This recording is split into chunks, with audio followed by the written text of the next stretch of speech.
आज केंद्र सरकार ने बजट जारी करा है, उस पर आपकी प्रतिक्रिया क्या है और क्या आपको लगा उसमें क्या अच्छाइयाँ रही, क्या कमियाँ रही और किन पे काम होना चाहिए, ये थोड़ा विस्तृत में बताइए। देखिए, आज जो बजट जारी हुआ है जिसको लेकर बड़ी बड़ी बातें की जा रही हैं, पूरा मीडिया जगत उत्साहित हो रहा है, लोग स्टूडियो में नाच रहे हैं, गा रहे हैं, लेकिन हकीकत अगर आप देखने जाएंगे तो आपकी आंखें खुली की खुली रह जाएंगी।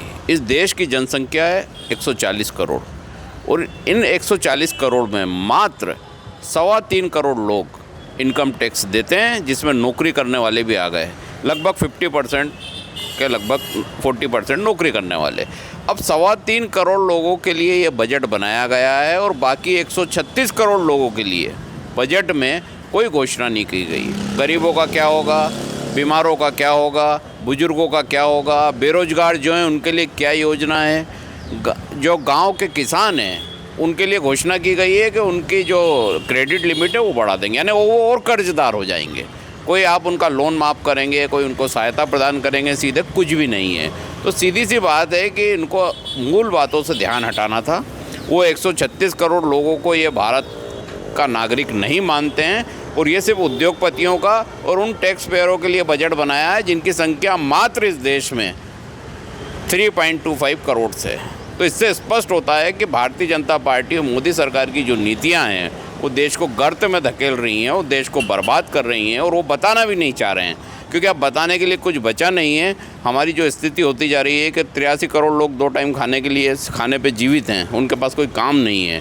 हर चौराहे पे आप युवाओं की भीड़ देखते हैं, उनके पास कोई काम नहीं है और ना ही उनके पास कोई ऐसी योजना है सरकार के पास कि उनको काम दे सकें। इन सब से बचने के लिए एक प्रोपेगेंडा किया गया कि 12 लाख आपकी लिमिट कर दी गई है, कोई टैक्स नहीं लगेगा, जबकि वो संख्या तो बहुत सीमित है। 136 करोड़ जो लोग हैं उनका क्या होगा, उसका जवाब दे मोदी सरकार।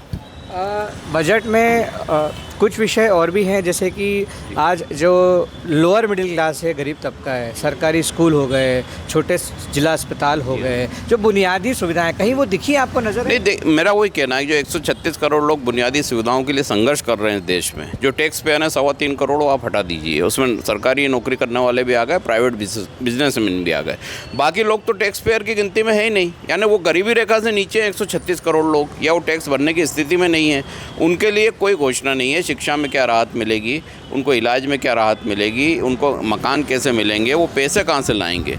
बार बार चिल्ला के बोला जा रहा है कि टैक्स पेयर को राहत दे दी तो देश तरक्की करेगा। कैसे तरक्की करेगा? अगर सिर्फ मात्र 3.25 करोड़ लोगों के पैसा बचने से, वो जो 72,000 रुपये साल एक व्यक्ति का बचेगा, उससे यहाँ गरीबी दूर हो जाएगी 136 करोड़ की। तो ये तो सोचना बिल्कुल ऐसा है कि जैसे मुंगेरी लाल के सपने हैं। तो ये सब झूठ बोला जा रहा है, भ्रम फैलाया जा रहा है और वो कहीं ना कहीं आज निकल देश के सामने एक बड़ी विपदा के रूप में सामने आएगा। आपका पूरा नाम और पद? राकेश सिंह यादव, पूर्व महासचिव मध्य प्रदेश कांग्रेस कमेटी। अमर उजाला जीवांजलि के सारथी की मदद लें और महाकुंभ में स्नान जरूर करें।